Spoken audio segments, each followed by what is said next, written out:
Hello friends, this is Varsha. Welcome back to Varsha's academy. UP triple SC का प्रवर्तन constable का exam आपका 11 मई को है।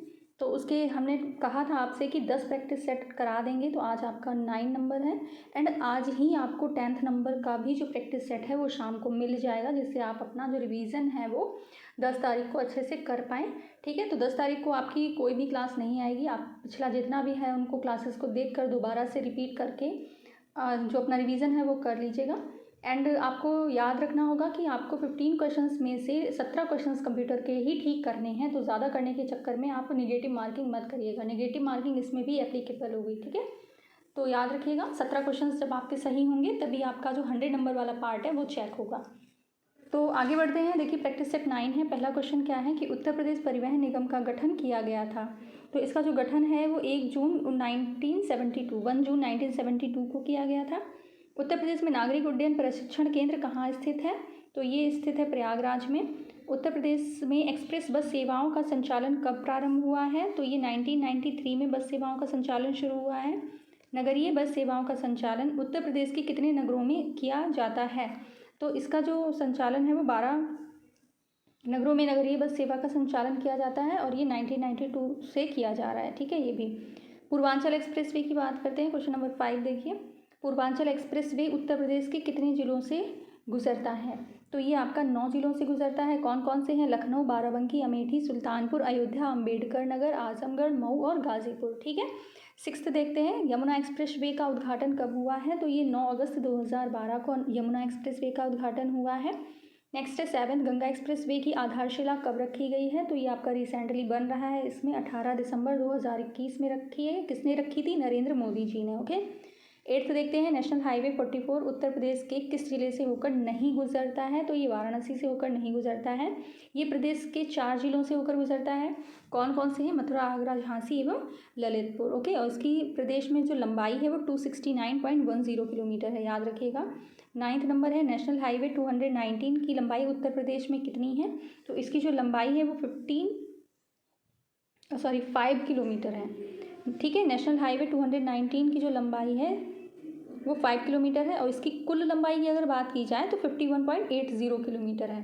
ठीक है, ये बिहार में मोहनिया से उत्तर प्रदेश के चंदौली तक जाता है। नेक्स्ट है 10th क्वेश्चन, राष्ट्रीय राजमार्ग 227A की कुल लंबाई उत्तर प्रदेश में कितनी है? तो ये है 218 किलोमीटर। 11th है, राष्ट्रीय राजमार्ग 128 उत्तर प्रदेश में किस जिले से होकर नहीं गुजरता है? तो प्रतापगढ़ से होकर नहीं गुजरता है। नेक्स्ट अगर बात की जाए 12, तो राष्ट्रीय राजमार्ग 730A की कुल लंबाई उत्तर प्रदेश में कितनी है? तो ये है आपकी 109 किलोमीटर। ओके, नेक्स्ट है राष्ट्रीय राजमार्ग 135 का पुराना नाम क्या है? तो ये है NH7। उत्तर प्रदेश में स्वतंत्रता के समय पक्की सड़कें थीं, तो ये कितनी हैं? 15,113 किलोमीटर। ठीक है, नेक्स्ट है उत्तर प्रदेश में राजकीय निर्माण निगम की स्थापना कब की गई है? तो ये की गई है 1975 में। जिला स्तर पर ग्रामीण सड़कों के प्रभाव के स्वतंत्र अध्ययन में सहायता प्रदान करती है, तो ये 16 का ए है, NRRDA। ओके, नेक्स्ट है 17, वर्ष 2016-17 में उत्तर प्रदेश परिवहन निगम के पास कितनी किराए की बसें थीं? तो किराए की बसें जो हैं 2400 थी। एंड 18 देखिए, उत्तर प्रदेश परिवहन निगम की बसें प्रमुख रूप से निर्मित करते हैं। कौन निर्मित करता है? तो टाटा भी करता है, अशोक लीलैंड भी करता है। तो राइट ऑप्शन यहाँ पर ए और बी। ठीक है, नेक्स्ट है आपका 19, वाहनों, माल एवं यात्रियों पर नियमन का शासकीय स्तर पर उत्तर प्रदेश के मुख्य प्रशासनिक अधिकारी हैं। फिर से सुन लीजिए, 19, वाहन, माल एवं यात्रियों पर नियमन का शासकीय स्तर पर उत्तर प्रदेश के मुख्य प्रशासनिक अधिकारी कौन होंगे? तो 19 का होगा प्रमुख सचिव। ओके, 20 देखते हैं, उत्तर प्रदेश परिवहन निगम में कंडक्टर अनुज्ञापित दिए जाने के लिए न्यूनतम शैक्षिक अर्हता क्या होगी? तो कंडक्टर के लिए क्या होगी? हाई स्कूल होगी। 21 देखते हैं, वर्तमान समय में भारत कितने इलेक्ट्रिक वाहन हैं? तो भारत में इलेक्ट्रिक वाहनों की संख्या 1.23 मिलियन है। ठीक है, 2030 तक क्या करना है आपको? जो कार्बन न्यूट्रल बनाना है। ठीक है, इलेक्ट्रिक वाहनें ज़्यादा यूज़ करनी है। नेक्स्ट है, परिवहन क्षेत्र में कुल उत्सर्जन CO2 का योगदान कितना है? तो ये है आपका 15% और सबसे बड़ा हिस्सा यात्री वाहन है। ओके, 23 है, फेम इंडिया योजना के पहले चरण की अवधि रही है। फेम इंडिया योजना के जो पहले चरण की अवधि है वो 1 अप्रैल 2015 से 31 मार्च 2019 तक है। ठीक है, नेक्स्ट है इलेक्ट्रिक वाहनों से निम्नलिखित लाभ हैं। तो कौन कौन से वाहनों से, इलेक्ट्रिक वाहनों से क्या क्या लाभ हैं? ऊर्जा विविधता एवं सुरक्षा में, तकनीकी प्रगति और रोजगार सृजन में, शहरों की भीड़भाड़ को कम करना। तो राइट ऑप्शन यहाँ पर क्या हो जाएगा? उपरोक्त सभी। निम्नलिखित में से कौन एक द्वितीयक प्रदूषक नहीं है? तो द्वितीयक प्रदूषक कौन सा नहीं है बताइए? सल्फर डाइऑक्साइड नहीं है। 26 देखते हैं। वाहनों के निकास से वाहन प्रदूषण को नियंत्रित करने के लिए निम्नलिखित को फिट किया जाता है। तो 26 का राइट ऑप्शन क्या होगा? उत्प्रेरक परिवर्तक। ओके। किस अधिनियम के तहत केंद्रीय प्रदूषण नियंत्रण बोर्ड सीपीसीबी की स्थापना हुई है? तो 27 का यहाँ पर सी है, वायु रोकथाम एवं प्रदूषण नियंत्रण। ओके। 28 देख लेते हैं क्या है कि वायु गुणवत्ता सूचकांक में कितनी श्रेणियां बनाई गई हैं? तो वायु गुणवत्ता सूचकांक में कितनी श्रेणियां बनाई गई हैं? 6 श्रेणियां बनाई गई हैं। ठीक है। अच्छा, संतोषजनक, सामान्य रूप से प्रदूषित, खराब, बहुत खराब और गंभीर। ठीक है। निम्नलिखित में से कौन एक वायु प्रदूषक गैस है और जीवाश्म ईंधन के ज्वलन स्वरूप उत्पन्न होती है? तो 29 का जो डी ऑप्शन है, सल्फर डाइऑक्साइड, ये वायु प्रदूषक गैस है और जीवाश्म ईंधन के ज्वलन स्वरूप उत्पन्न होती है और इसी गैस के कारण ही अम्लीय वर्षा होती है। याद रखिएगा, अगर पूछ लेते हैं कि अम्लीय वर्षा किस गैस के कारण होती है तो वो सल्फर डाइऑक्साइड है। स्मॉग क्या है बताइए? 30 का क्या है? एक प्रकार का बाहरी प्रदूषण, धुआं, कोहरा। तो राइट ऑप्शन यहाँ पर उपरोक्त सभी है। पर्यावरण और वन मंत्रालय कब अस्तित्व में आया? तो 31 का ए है, 1985 में आया है। नेक्स्ट है 32, घर में हवा को साफ करने के लिए कौन सा पौधा लगाना चाहिए?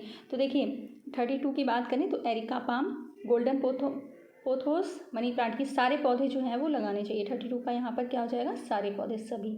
33 देखते हैं। विश्नोई आंदोलन इनमें से किसके विरुद्ध शुरू किया गया था? तो आप सभी को विश्नोई आंदोलन के बारे में पता होगा कि पेड़ों की कटाई के विरुद्ध इसको शुरू किया गया था। ठीक है। और इस आंदोलन की शुरुआत कहाँ से हुई थी? तो राजस्थान के मारवाड़ क्षेत्र से। 34 है, अपर डिपॉजिट सर्टिफिकेट दिया जाए तो वाहन निर्माताओं को नए वाहन की खरीद पर कितने प्रतिशत की छूट दी जाती है? तो 34 का राइट ऑप्शन यहाँ पर हो जाएगा 5% की। 35 है, जब लोग पुरानी गाड़ियाँ स्क्रैप करेंगे और नई गाड़ियाँ खरीदेंगे तो सरकार को कितना जीएसटी आएगा? तो ये आएगा total 40,000 crore. Okay. Black carbon का मापन किस उपकरण की सहायता से की जाती है? तो ब्लैक कार्बन का जो मापन है वो एथेलोमीटर से किया जाता है। ध्वनि मॉनिटरिंग कहाँ नहीं लगाए गए हैं? तो ध्वनि मॉनिटरिंग आपके प्रयागराज में नहीं लगाए गए। राइट ऑप्शन इसका डी है। ठीक है। नेक्स्ट है, बेंजीन के कारण किस रोग की संभावना है? तो बेंजीन के कारण रक्त कैंसर की संभावना होती है। नाबालिग द्वारा गाड़ी चलाने पर किसे दोषी माना जाएगा? तो 39 का यहाँ पर देखिए, वाहन मालिक को भी और अभिभावक को, दोनों को ही। ठीक है। ड्राइविंग के दौरान फोन पर बात करने पर वर्तमान में कितना जुर्माना लगाया जाएगा? तो 40 का यहाँ पर राइट ऑप्शन है बी, 5,000 रुपये जुर्माना। ये किसके अधिनियम? मोटर वाहन संशोधन अधिनियम 2019 के तहत। ओके। 41 है, ऐसे राजमार्ग जिस पर चलने वाले वाहनों के प्रवेश और निकास को नियंत्रण में रखा जाता है उन्हें कहा जाता है? तो 41 का राइट ऑप्शन है एक्सप्रेसवे। एक्सप्रेसवे में क्या होता है? दोनों तरफ आने जाने का नियंत्रण रखा जाता है। 42 है, बीआरओ यानी कि सीमा सड़क संगठन किस मंत्रालय के अंतर्गत आता है? तो ये आपका आता है रक्षा मंत्रालय के अंतर्गत। ठीक है। बॉर्डर एरिया की बात हो रही है यहाँ पर। 43 है, आप रात के समय अंधेरी सड़क पर गाड़ी चला रहे हैं, आप सामने से किसी अन्य वाहन को देखेंगे तो आप क्या करेंगे? तो क्या करेंगे बताइए? 43 का क्या होगा? लो बीम हेडलाइट्स को चालू करेंगे। ओके। 44 है, सभी मोटर वाहन का बीमा होना चाहिए। 44 का राइट ऑप्शन क्या होगा?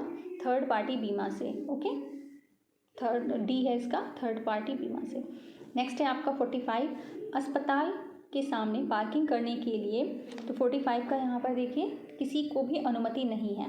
ठीक है। सफ़ेद नंबर प्लेट जारी किया जाता है तो सफ़ेद नंबर प्लेट आपके निजी वाहन को एक अनिवार्य यातायात संकेत किस आकृति का होता है? तो 47 का यहाँ पर होगा वृत्तीय।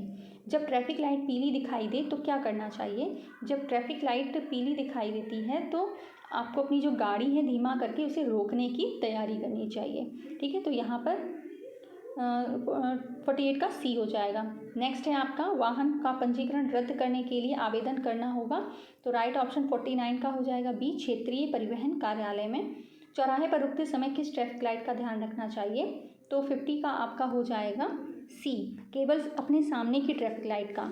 पुलिस अधिकारी द्वारा नेक व्यक्ति से पूछताछ कितनी बार ने पूरा करना चाहिए? तो 51 का राइट ऑप्शन होगा एक बार में ही। ओके। ये नहीं कि बार बार उसको बुलाकर परेशान किया जा रहा है। नेक्स्ट है 52, वाहन को कितने समय तक लगातार रोकना पार्किंग कहलाता है? तो 52 का आपका 3 मिनट या अधिक। 53, आप एक संकीर्ण पुल की ओर जा रहे हैं और एक अन्य वाहन पुल पर सामने से प्रवेश करने वाला है, आपको क्या करना चाहिए? तो अगर पतला रास्ता है तो आगे बढ़ने से पहले आने वाले वाहन को पुल पार करने तक प्रतीक्षा करें। नेक्स्ट है, निम्नलिखित में से किसकी सिफारिश 2017 में सड़क सुरक्षा हेतु सर्वोच्च न्यायालय द्वारा किया गया था? तो 54 का यहाँ पर आ जाएगा। ट्रामा केयर सेंटर की स्थापना, जिला सड़क सुरक्षा समिति का गठन, स्कूलों के शैक्षणिक पाठ्यक्रम सड़क सुरक्षा शिक्षा शामिल करना। तो राइट ऑप्शन यहाँ पर 54 का डी हो जाएगा। नेक्स्ट है 55, दुर्घटना होने के पश्चात सामान्य व्यक्ति को क्या करना चाहिए? तो दुर्घटना होने के पश्चात सामान्य व्यक्ति को 55 का, दुर्घटना स्थल पर किसी से बहस नहीं करनी चाहिए, दुर्घटनाग्रस्त व्यक्ति की मदद करने से घबराना नहीं चाहिए, पुलिस को सूचित करना चाहिए। राइट ऑप्शन यहाँ पर डी हो जाएगा। दुर्घटना में पीड़ित की मदद करने पर क्या होगा? 56 का आपका डी, मदद करने वाले अपराधी नहीं माना जाएगा। आयताकार संकेत संबंधित हैं, तो 57 का यहाँ पर जानकारी देने के लिए। इंजन चालू करने से पूर्व की जाने वाली जांच क्या कहलाती है? तो 58 का आपका इंजन तेल का स्तर, शीतलक का स्तर, बैटरी चार्जिंग स्तर। राइट ऑप्शन यहाँ पर डी हो जाएगा। 59 देखते हैं, वाहन चलाने के संदर्भ में क्या सत्य कथन बताना है आपको? तो 59 में देखिए, पेट भरा रहने से नशा धीरे धीरे चढ़ता है। तो ऐसा कुछ नहीं होता, किसी भी स्थिति में नशा करके गाड़ी नहीं चलाना है। हरित परिवहन से आशय है, तो पर्यावरण और पारिस्थितिक संतुलन प्रभाव, मानव स्वास्थ्य पर सकारात्मक प्रभाव। तो 60 का क्या हो जाएगा? सी। परिवहन के क्षेत्र में जीपीएस और वाहन ट्रैकिंग सिस्टम का प्रयोग किया जा सकता है। तो 61 का या क्या हो जाएगा? वाहनों के स्थान, वाहनों का प्रदर्शन निगरानी। तो राइट ऑप्शन यहाँ पर ए और बी।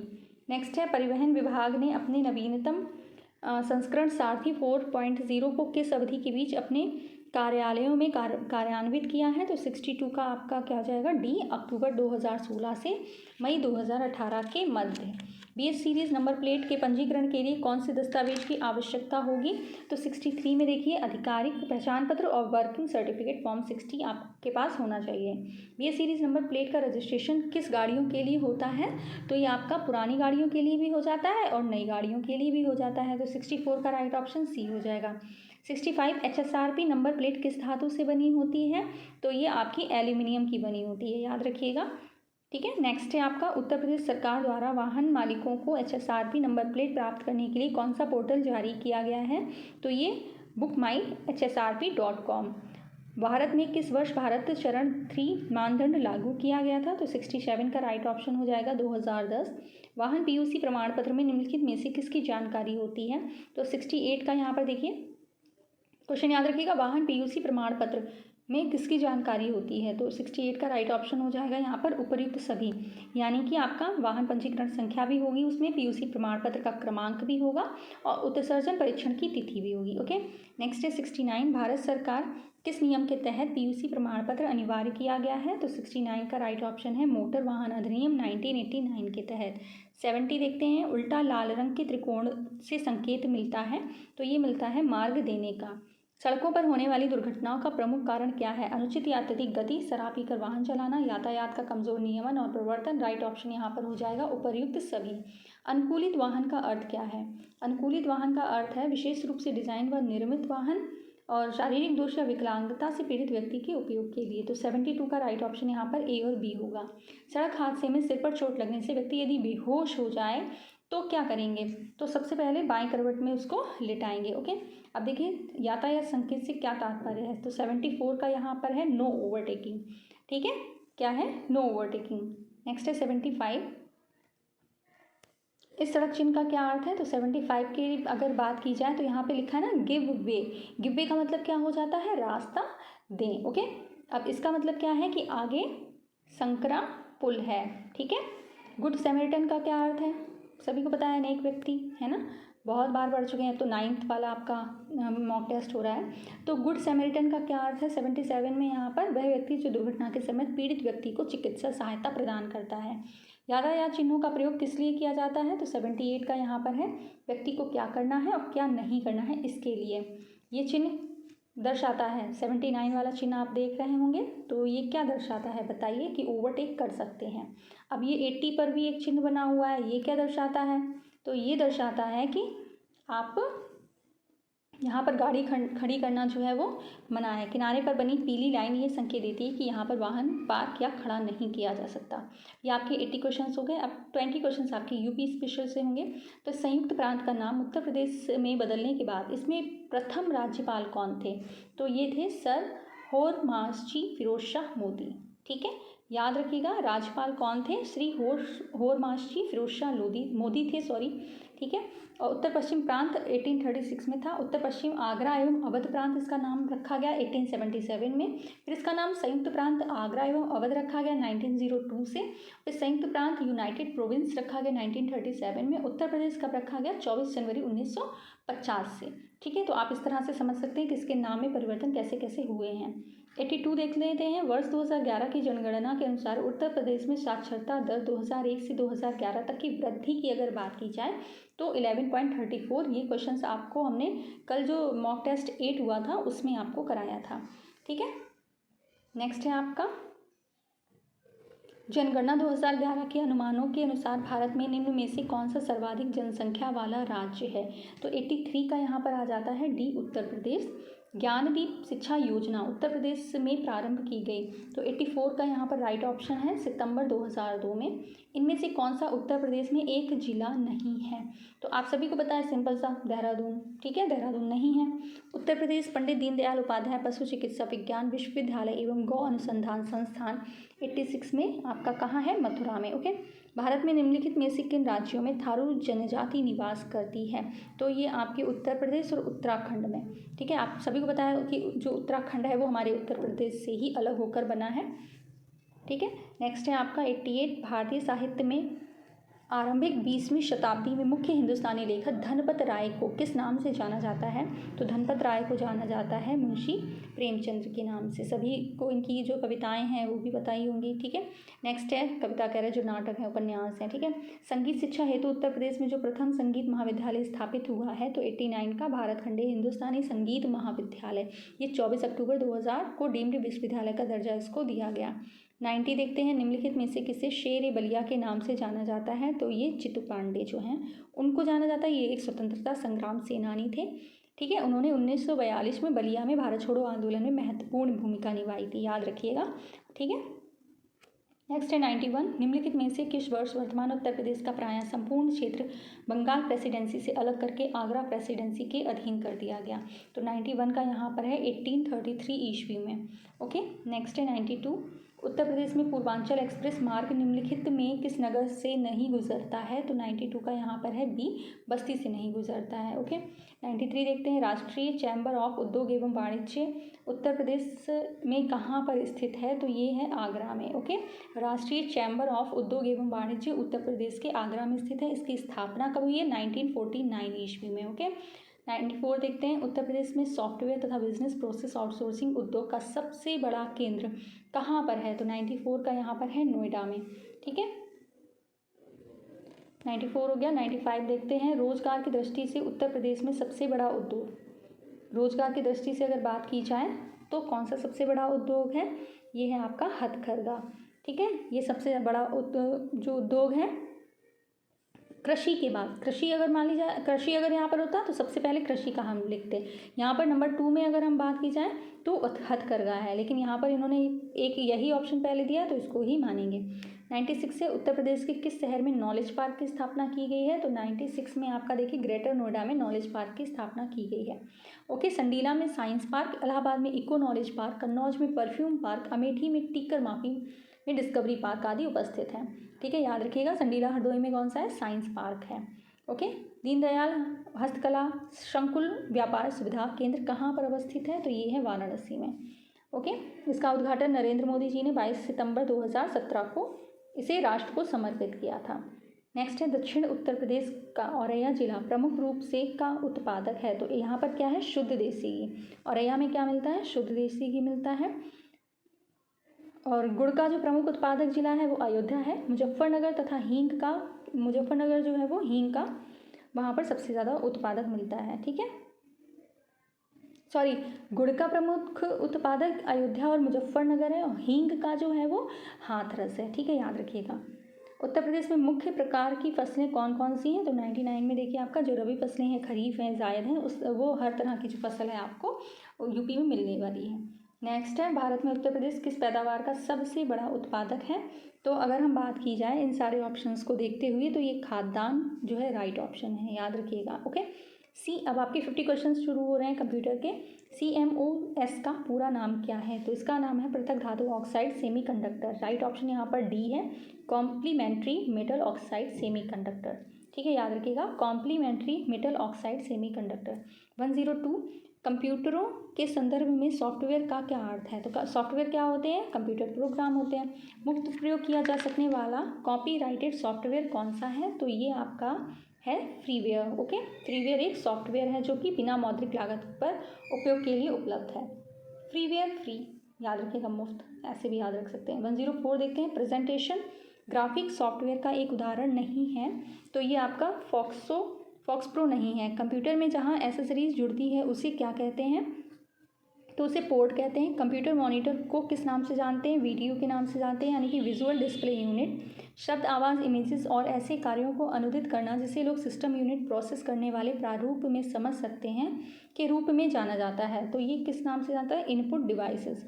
ओके, नेक्स्ट है आपका 108, ऑडियो हेडफोन की सबसे पहली जोड़ी 1910 में किसके द्वारा बनाई गई थी? तो 108 का राइट ऑप्शन यहाँ पर है नथानियल बॉल्डविन ने। इंफॉर्मेशन और कमांड कैप्चर करने के लिए किस इक्विपमेंट का प्रयोग किया जाता है? तो ये राइट ऑप्शन है यहाँ पर इनपुट डिवाइसेस का।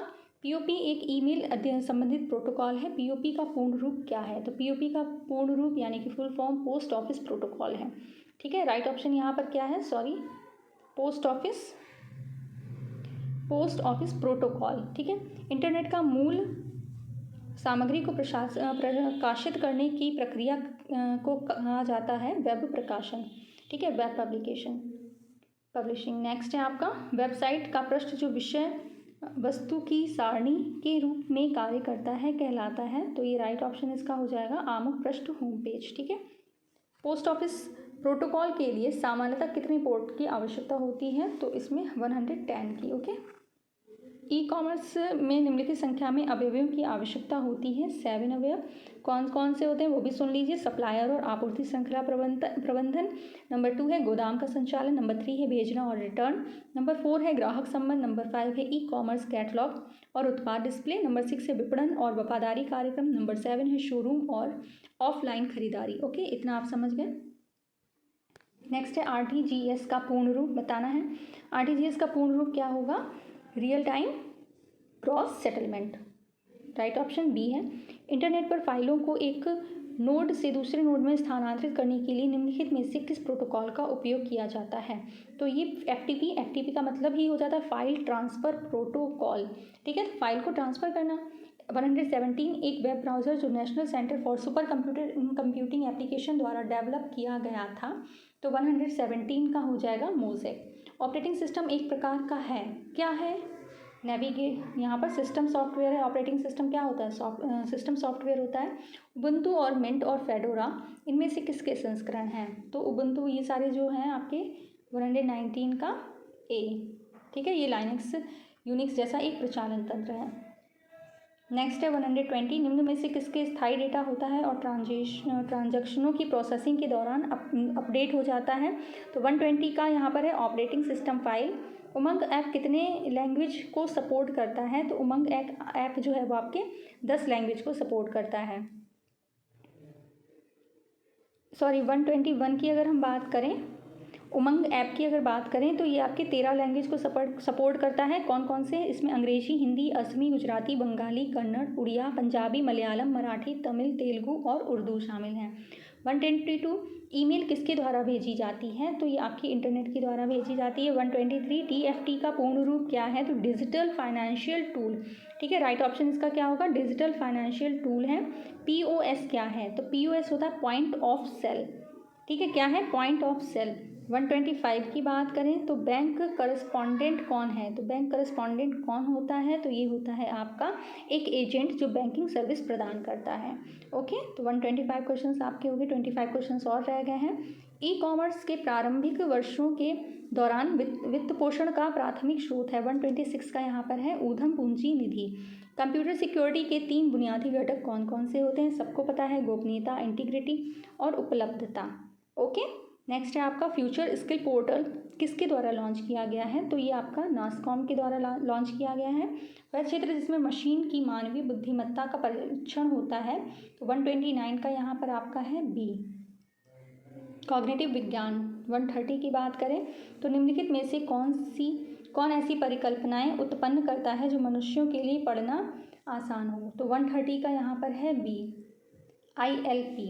ठीक है, ILP की full form inductive logic programming.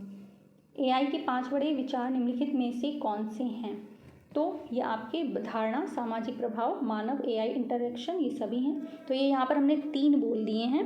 ठीक है, 2 और होते हैं। 132 देखते हैं, निम्नलिखित में से कौन सा आर्टिफिशियल इंटेलिजेंस का दृष्टिकोण है? 132 का यहाँ पर राइट ऑप्शन हो जाएगा व्यवहारिक दृष्टिकोण, मजबूत दृष्टिकोण, कमज़ोर दृष्टिकोण, यानी कि राइट ऑप्शन यहाँ पर बनता है उपर्युक्त सभी। मशीन लर्निंग मॉडल में ओवर फीडिंग को कम करने के लिए निम्नलिखित में से कौन सी तकनीकी है? 133 का यहाँ पर होगा नियमितीकरण। ठीक है, 134 देखते हैं। 134 देखते हैं, निम्नलिखित में से कौन सा क्लस्टरिंग मॉडल की गुणवत्ता का माप है? तो समूहों के भीतर वर्गों का योग। राइट ऑप्शन यहाँ पर क्या हो जाएगा? ए। नेक्स्ट आगे बढ़ते हैं 135। छिपे हुए पैटर्न, अज्ञात सहसंबंध, बाजार के रुझान, ग्राहक प्राथमिकताओं और अन्य उपयोगी जानकारी को उजागर करने के लिए बड़े और विविध डेटा सेट की जांच करने की प्रक्रिया क्या कहलाती है? तो ये कहलाती है डेटा माइनिंग। निम्नलिखित में से कौन सा डेटा सेट के प्रसार की माप है? तो 136 का राइट ऑप्शन यहाँ पर है मानक विचलन। 137